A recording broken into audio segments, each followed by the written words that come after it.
으로 또 주일 예배에 오신 여러분을 환영하고 축복합니다. 이 목회 데이터 연구소라는 단체에서 이 부흥하는 교회, 쇠퇴하는 교회라는 제목의 책을 발간했습니다. 이 따끈따끈하게 최근에 발간된 책인데요.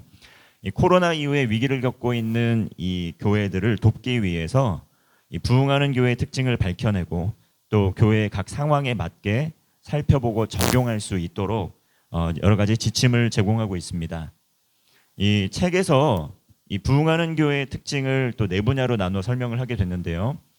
이것은 어떤 이론적인 학문에 기초한 책이라기보다는 실질적인 데이터에 근거한 책입니다. 이 목회 데이터 연구소는 이 목회자 이 집단을 대상으로 해서 또 설문을 주기적으로 계속 하고 있고 또 그거에 따른 실제로 부흥하는 교회 이 특징을 네 가지로 분류해서 기술하였습니다. 부흥하는 교회 첫 번째로는 이 특징은 사역 참여적인 교회였다라는 것이었습니다. 그리고 둘째로는 또 과거 지향적이지 않고 미래 지향적이었다. 그리고 셋째로 예수님의 지상 명령에 헌신하는 교회였다. 그리고 마지막으로 또 공동체성이 강한 이 소그룹 중심의 교회였다. 이렇게 결론적으로 네 가지의 이 특징을 이렇게 기술을 하였습니다. 그래서 부흥하는 교회는 뭐 자연스럽게 봉사자도 늘었고 또 사역의 영역이 확장되었고 또 사역에 참여할 수 있는 많은 기회들이 부여가 됐습니다. 그리고 미래지향적인 교회들이라고 하면 3040 세대가 이렇게 많이 또 참여하는 교회였다라고 합니다. 최근에는 예전과 다르게 가족 단위 중심으로 신앙생활을 하게 됩니다. 그래서 아이들 스스로 교회를 가는 경우보다는 이 3040 세대가 선호하는 방향으로, 그러니까 선호하는 교회에 등록을 하게 될 때 아이들이 함께 등록하는 경우가 있고 또 아이들이 등록하게 되었을 때에 또 아이들을 따라서 부모가 또 그 교회에 등록하기도 합니다. 이렇게 가족 단위 중심으로 이동을 하고 또 신앙생활을 하게 되는데 이런 상황 가운데에서 다음 세대 사역이 성장하면 또 3040 세대가 성장하기도 하고 부흥하기도 하고 또 3040 세대가 부흥하게 되면 자연스럽게 또 다음 세대가 또 아동 사역이 또 활발하게 진행되기도 하더라. 이렇게 분석을 했습니다. 다음으로 예수님의 지상 명령인 복음 전파에 최선을 다하는 교회였는데 이러한 교회들은 특징은 이 연간 이 세례 교인에 대한 이 목표가 있었다고 합니다. 다시 말하면 처음으로 신앙생활을 하는 새 가족의 수가 등록이 증가했다는 것이죠. 그래서 전도를 실천하는 것, 실질적으로 교회 수평 이동을 통한 성장이 아니라 실질적으로 한 영혼 구원을 향한 그 열망을 가지고 전도를 실천하는 것이 중요했다고 하는데요. 이렇게 전도하는 것, 복음을 전하는 것은 예수 그리스도를 따르는 이 제자들의 사명입니다. 그리고 그렇게 또 정착하게 된 새가족, 등록하게 된 새가족을 또 교육을 잘 진행을 해서 이 정착률이 높아지게 되었을 때에 또 교회가 성장하더라. 이렇게 분석을 했습니다.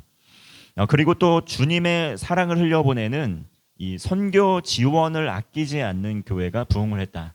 이 재정의 형편과 상황을 떠나서 정말 예수님의 사명을 따라서 있는 형편 안에서 최선을 다해 선교 사역을 감당하는 교회가 또 하나님께서 물질을 채워주셔서 부흥을 하더라라고 했습니다. 그리고 마지막으로는 이 공동체성이 강하고 소그룹이 잘 진행되는 교회가 부흥을 경험하더라라고 이야기했습니다. 변화를 수용하지 않는 교회는 쇠퇴하였고 또 반면에 변화를 주저하지 않는 교회는 부흥을 경험하더라. 이것이 결론이었습니다. 오늘 설교 제목은 땅끝까지 복음을 전하는 교회입니다. 제가 앞서 부흥하는 교회의 세 번째 특징으로 말씀드린 내용에 해당되는 말인데요. 땅끝까지 복음을 전하는 것, 이것은 예수님께서 제자들에게 또 남겨주신 유언의 말씀이라는 거죠. 예수님께서 땅끝까지 모든 민족이 복음을 듣고 구원받기를 원하셨습니다. 예수님께서는 그 비전을 이루시기 위해서 공생의 사역을 시작하시면서 제일 먼저 하신 것이 무엇일까요? 그것은 바로 4명의 제자를 부르신 것이었습니다. 사람을 세웠다는 것이죠. 그래서 예수님께서는 베드로와 또 안드레, 형제죠. 또 야고보와 요한, 또한 형제죠. 그렇게 제자들을 불러 4명의 제자를 먼저 택하시고 부르셨습니다. 그렇게 한 명 한 명 정성껏 제자 양육을 하고 훈련을 해서 세움을 받아서 모두 12명의 제자가 세워졌습니다. 이 왜 12명의 제자가 세워졌냐 하면 이 영적으로는 이 12명의 제자는 구약의 12지파를 의미하는 것이었습니다. 그래서 구약의 12지파가 신약 시대에 이르러서 예수님 때에 12명의 제자로 또 이렇게 모양이 변모하게 되고, 그렇게 구약의 12지파로부터 시작된 주님의 그 12제자에 이르기까지 복음을 듣고 구원받은 사람의 수가 정말 매우 많다. 성경에서 매우 많다라는 숫자가 바로 1000이라는 숫자로 이렇게 우리가 말씀을 하는데요. 그래서 하나님 나라에는 하루가 1000년 같고 1000년이 하루 같다라는 말씀은 하나님 나라에서는 시공간을 초월해서 하나님께서는 찰나의 순간도 영원으로 화하게 하실 수 있고 영혼의 순간도 찰나와 같이 할 수 있다라는 시공간을 뛰어넘는 그런 표현인데요. 구약의 12지파부터 신약 시대의 12명의 제자에 이르기까지 구원받는 성도의 수가 매우 많다라고 하는 것이 바로 14만 4천의 뜻입니다. 이걸 가지고 어떤 이단 단체에서는 14만 4천 명이 구원을 받을 수 있다고 하면서 정말 신앙적인 열심을 통해 14만 4천 등 안에 들어갈 수 있도록 이렇게 교육을 하고 가르치는 것들을 보게 되는데 성경을 잘 모르고 하는 이야기라고 할 수 있겠습니다. 그래서 하나님 나라의 제자들, 구원받는 성도들의 무리 수는 우리가 수를 헤아릴 수 없을 만큼 너무나도 많습니다. 한번 생각해 보십시오. 아담과 하와의 때로부터 지금에 이르기까지 구원받는 성도의 수가 몇 명이 되겠습니까? 정말 믿음으로 거듭난 그 제자들, 주님의 성도들이 얼마나 많겠습니까? 하늘의 별과 같이 헤아릴 수 없었겠죠. 그것이 바로 아브라함에게 하나님께서 보여주셨던 수많은 무뼈를 보아라, 구원받는 수의 제자의 수가, 성도의 수가 이와 같을 것이다라고 했던 그 비전이 실제로 성취된 것이죠. 이렇게 예수님 때에 제자들의 시작, 그것은 바로 4명으로 시작해서 또 12명의 제자에 불과했지만 그들은 주님과 동거동락하면서 예수님께 직접 가르침을 받았습니다. 그들의 처음은 대단하지 않았습니다. 사회적인 지위, 부와 명예의 정도 차이, 너무나 다양한 직군의 사람들, 다양한 학력 수준의 사람들을 하나님께서 다 불러 모으셔서 또 제자 훈련을 시키셨는데 그들의 처음은 대단하지 않았습니다. 그의 수가 압도적으로 많은 것도 아니었다는 것이죠. 12명에 집중하셨습니다. 그렇지만 예수님께서는 택하시고 부르신 12명의 제자들을 통해서 온 천하, 땅 끝까지 복음이 선포되고 전파되는 비전을 품고 계셨습니다.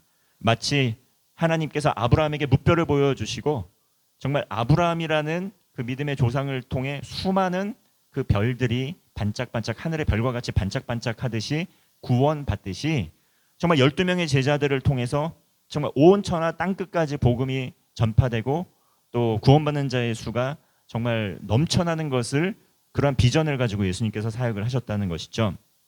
그렇게 예수님께서는 부활하시고 승천하시기 전까지 이 제자들에게 말씀을 전하시는데 정말 승천하시기 직전에 바로 전하셨던 유언의 말씀, 바로 오늘 본문 사도행전의 말씀입니다.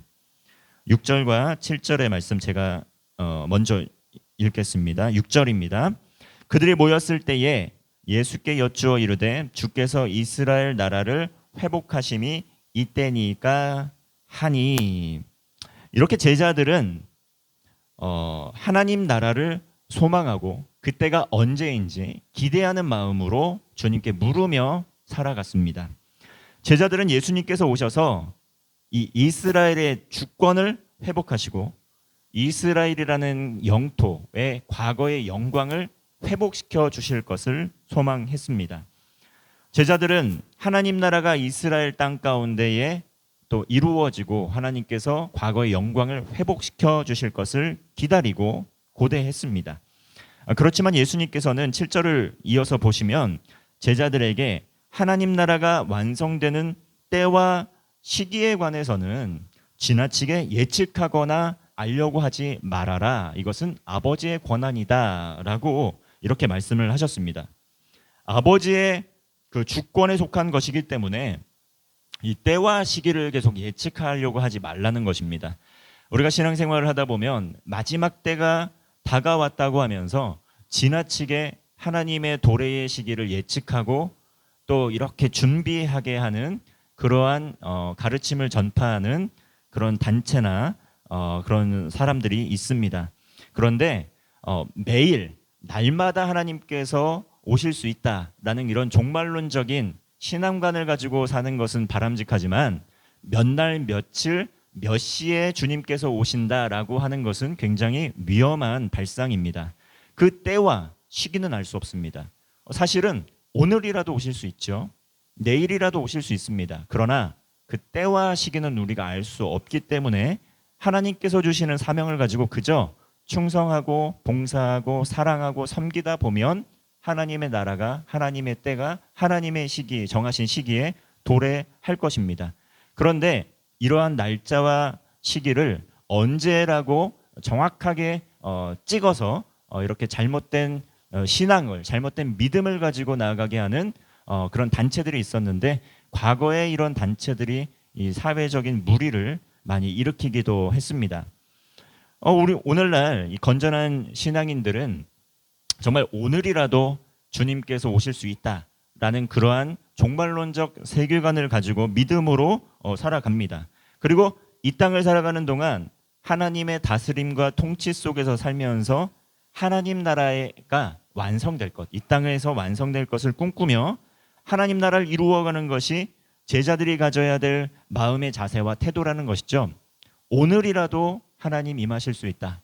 오늘이라도 오실 수 있다. 하지만 맡겨진 삶의 자리에서 나는 최선을 다하며 살아갈 것이다. 이것이 종말론적 세계관을 가지고 살아가는 정말 신실한 성도들의 모습입니다. 그 제자들은 주님의 약속의 말씀처럼 언약의 말씀을 붙들고 기도하며 기다렸습니다.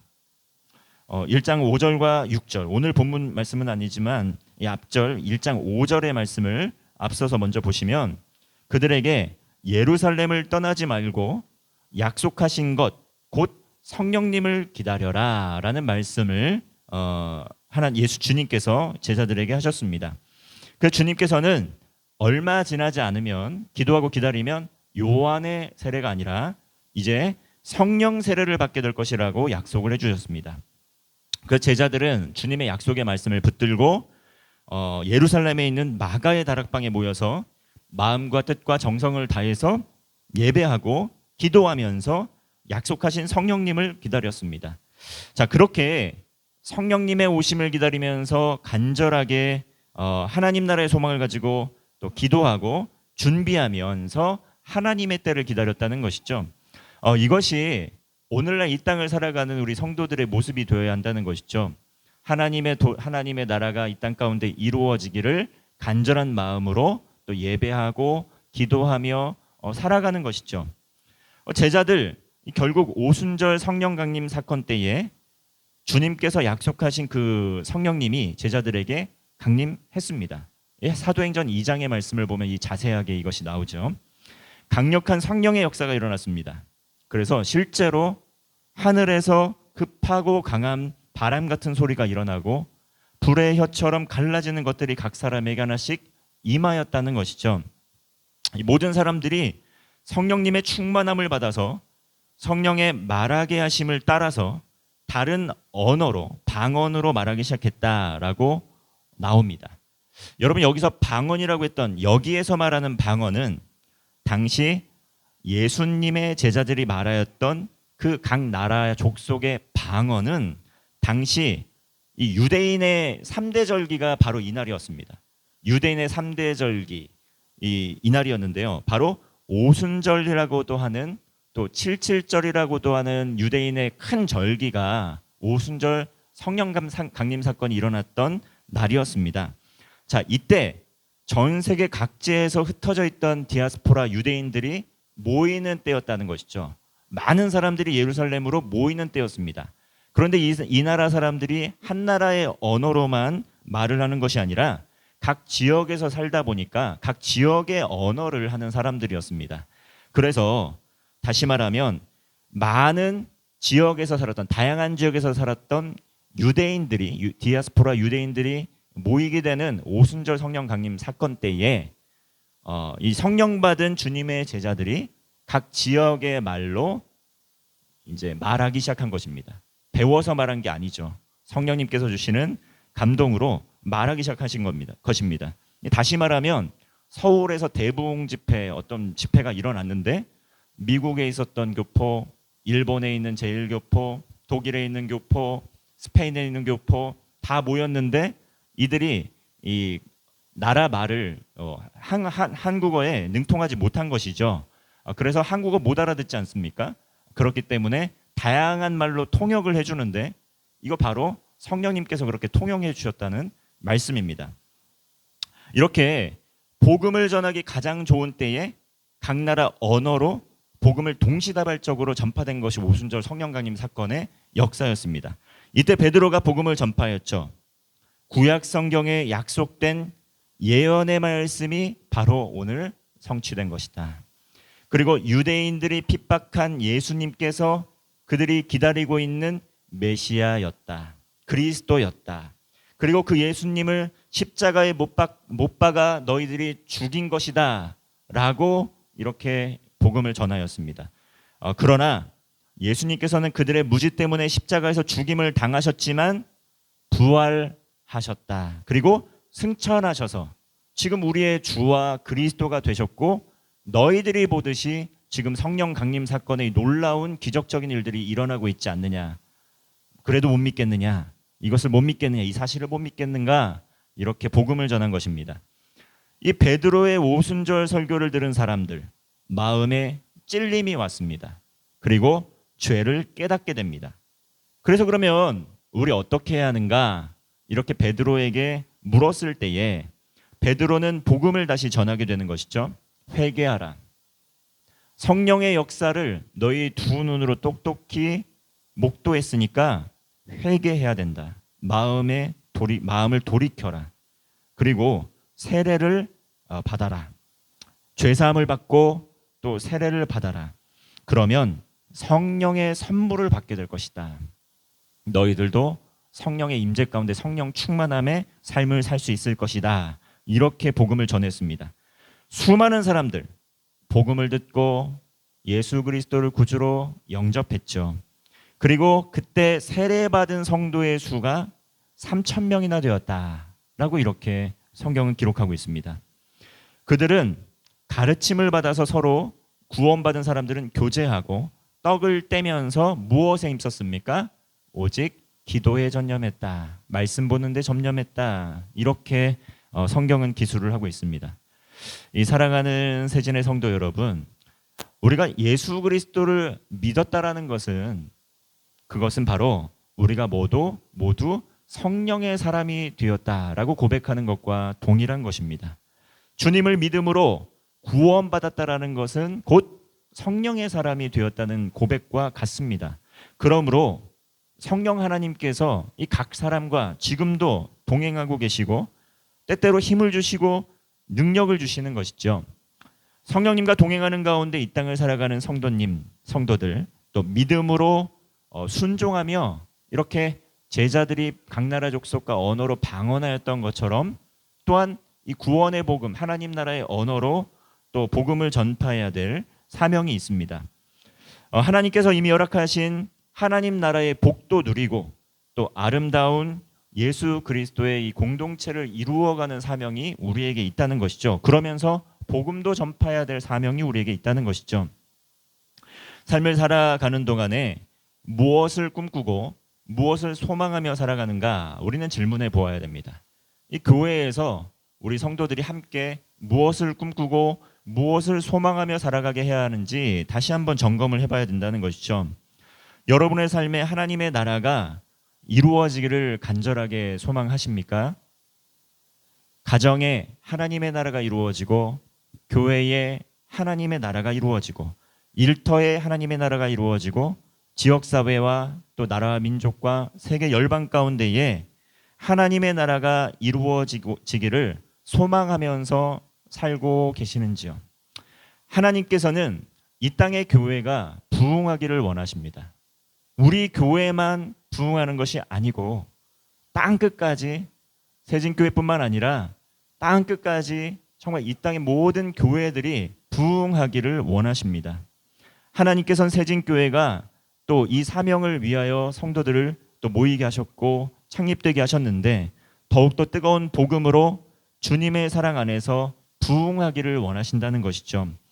그러나 우리의 힘만으로는 부족하다는 것입니다. 우리의 능력으로는 부족하다라는 것입니다. 그러하기 때문에 우리는 더욱더 겸손하게 성령님께 그 능력과 힘을, 지혜를 구할 수밖에 없습니다. 주님께서 공급하시는 힘이 필요하다는 것이죠. 주님께서 주시는 지혜가 필요하다는 것입니다. 그래서 우리가 이 말씀과 성령으로 흥황하는 교회가 되기 위해서 정말 매일의 삶에서 무엇을 해야 하냐면 말씀을 붙들고 말씀을 묵상하고 말씀을 삶에 적용하는 거룩한 습관이 필요합니다. 이 경건의 습관이죠. 우리의 힘으로는 안 되기 때문에, 우리의 능력으로는 안 되기 때문에, 우리 지혜로는 안 되기 때문에 하나님의 능력을 구하고 성령으로 충만케 되기 위해서는 그 주님의 말씀을 통해 힘을 공급받아야 된다는 것입니다. 오는 9월부터 본격적으로 이제 매일 성경을 가지고 큐티를 시작하는데, 이미 매일의 삶에서 이 큐티의 이 원래 뜻은 quiet time이라는 조용한 시간, 그러니까 한적하고 조용한 시간과 장소에 주님의 말씀을 깊이 묵상하는 것을 큐티라고 하는데, 이미 하고 있는 분들도 계시겠지만 또 아직 한 번도 해보지 않아서 다소 마음에 부담이 되실 수 있습니다. 그런데 큐티라는 것은 성경 공부가 아닙니다. 어떤 지식을 더 늘려가고 지혜를 더 늘려가려고 하는 그런 성경 공부 시간은 아니고 하나님과 친밀한 대화의 시간이고 교제의 시간입니다.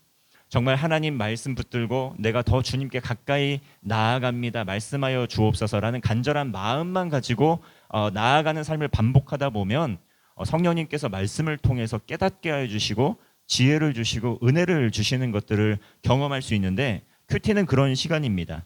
하나님과 깊은 사귐의 시간, 교제의 시간, 하나님의 말씀을 듣는 시간, 하나님의 말씀으로 삶을 재정비하는 시간, 또 하나님의 말씀으로 기도하는 시간이라고 할 수 있습니다. 이러한 변화를 위해서 믿음의 결단이 필요하다는 것이죠. 지금까지 주님의 말씀을 주야로 묵상하는 삶, 날마다 말씀을 묵상하고 또 그 말씀을 삶에 적용하는 삶을 살지 못했다고 한다면 주님께서 주신 큰 복을 누리지 못하는 그런 삶을 살았다는 것입니다. 여호와께 하나님께서는 이 복 있는 자는 여호와의 말씀을 주야로 묵상하는 자다라고 말씀을 하시면서 이 날마다 매일의 삶에서 말씀을 묵상하는 복이 참으로 크다는 것을 말씀을 해주시는데, 우린 이 복을 누릴 수 있어야 됩니다. 매일의 삶에서 말씀을 붙들고 그 말씀을 묵상하는 가운데 하나님께서 주시는 매일의 영적인 양식과 복을 누려야 한다는 것이죠.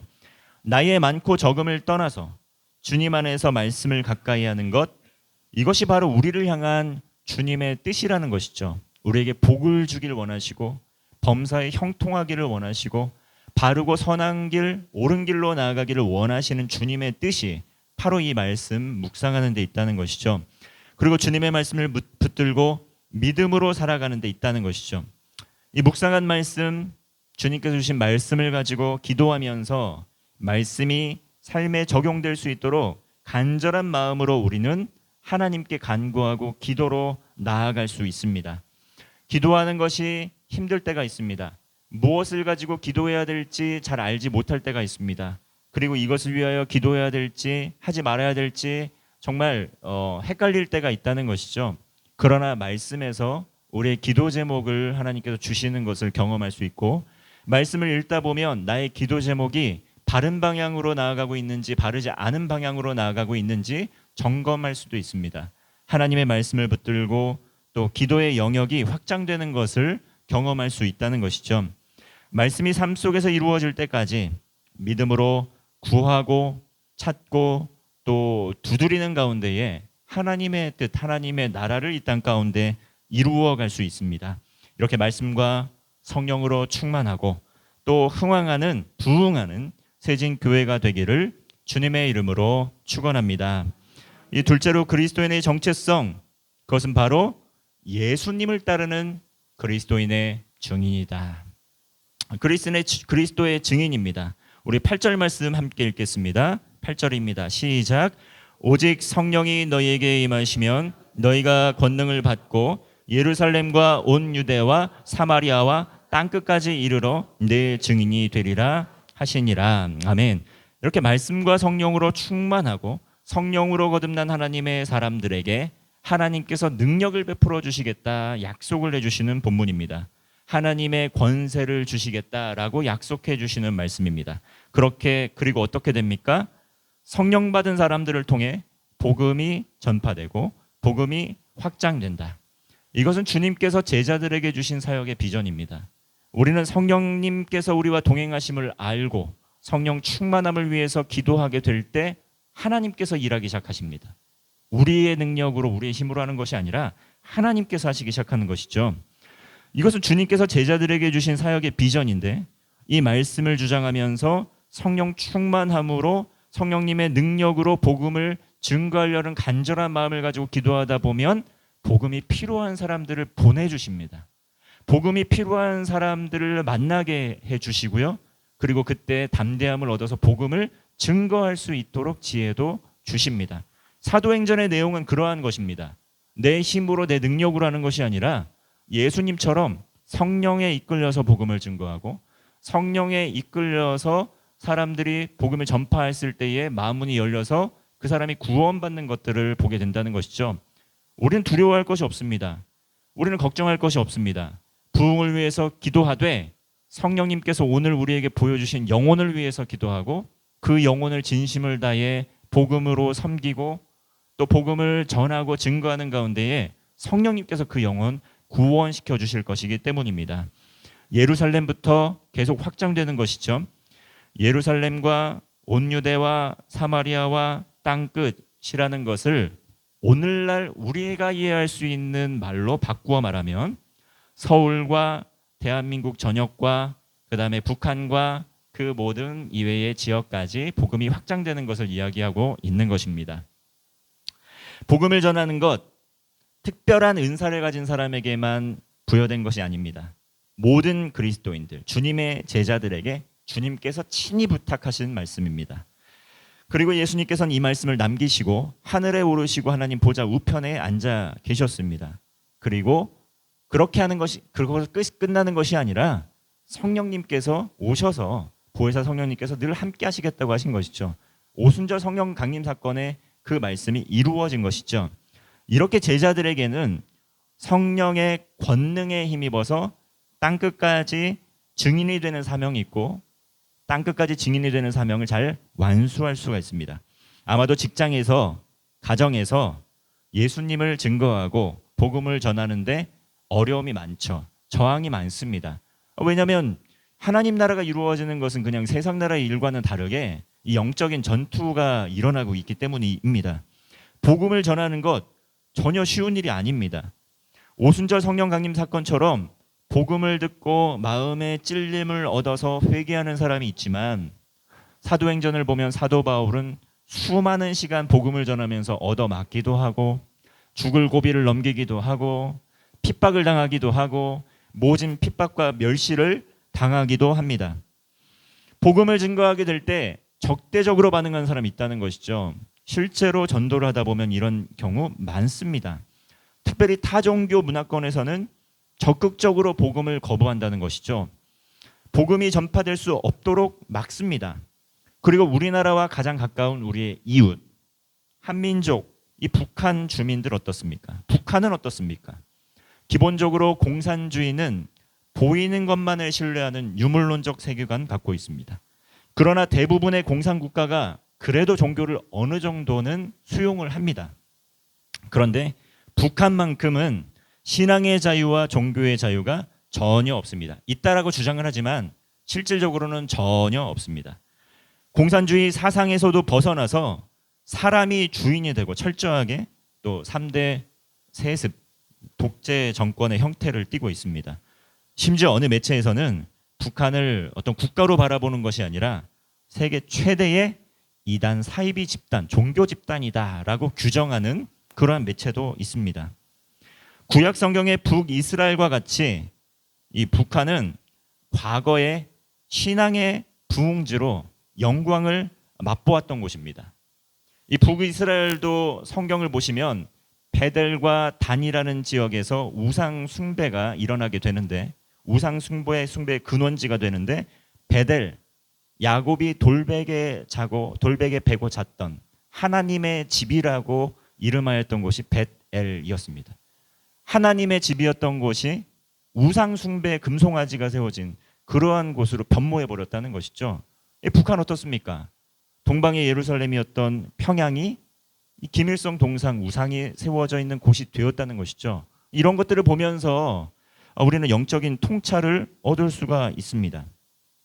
매일 성경으로 스가랴서를 묵상하고 있는데 여호와의 영광이 떠나간 곳, 아름다운 소식이 전해지지 않는 곳, 황폐한 땅이 되어버리게 됩니다. 사람이 주인이 되었던 것, 우상 숭배를 했던 것, 어떤 결과가 나타나는지 북이스라엘의 멸망과 남유다의 멸망을 통해서 우리는 교훈을 얻을 수 있습니다. 실제로 역사 속에서도 복음을 거부하고 하나님을 적대적으로 대하고 적극적으로 교회를 없애버렸던 나라가 지금 어떠한 어려움을 겪고 있는지 우리는 세계 역사 속에서도 관찰할 수가 있습니다. 우린 주님을 믿음으로 구원받은 그리스도인이고 주님의 제자입니다. 주님의 제자는 복음의 증인이고 삶으로 복음을 증거하는 사람들입니다. 가정 중심의 신앙, 개인의 신앙으로 머무는 것이 아니라 우리가 성경을 안다면 개인의 구원과 또 거듭남을 또 넘어서 땅끝까지 복음을 전파하는 사명이 있다는 것을 알 수가 있습니다. 저는 우리 세진교회가 이 앞으로도 땅끝까지 복음을 전하는 교회로 더욱더 부흥하고 성장하기를 소망합니다. 현재 저희 교회에서 후원하고 있는 선교사님들 가정이 있는데요. 앞으로 정말 이 선교사님들을 위해서 더욱더 뜨겁게 기도하고 또 마음을 다해 물질로 섬기도록 하겠습니다. 네팔과 또 캄보디아와 라오스와 일본과 또 필리핀, 탄자니아, 이 주보에 실려 있는 이 선교지의 명들인데 정말 더욱더 뜨겁게 선교사님들을 위해서 기도하고 정말 그 선교 사역의 현장이 외롭지 않도록 정말 동역할 수 있도록 기도하겠습니다. 우리 함께 기도해 나갈 것입니다. 그리고 직접 가서 선교도 하고 또 보내는 선교도 하는 그러한 세진교회가 될 것입니다. 언제까지 그렇게 해야 될까요? 그것은 바로 주님께서 오시는 그날까지입니다. 하나님 나라가 완성되는 그날까지 우리는 멈출 수 없습니다. 우리 11절 말씀 한번 보겠습니다. 이르되 갈릴리 사람들아 어찌하여 서서 하늘을 쳐다보느냐 너희 가운데서 하늘로 올려지신 이 예수는 하늘로 가심을 본 그대로 오시리라 하였느니라. 주님께서 반드시 오십니다. 반드시 다시 오실 것입니다. 때와 시기는 알 수 없지만 오늘이라도 올 수 있으시고 내일이라도 오실 수 있는데 우리에게 귀한 거룩한 사명을 맡겨주셨다는 것이죠. 예수님께서 제자들에게 마지막으로 부탁하신 말씀과 성령으로 늘 성령 충만한 삶을 살기를 소망하셨습니다.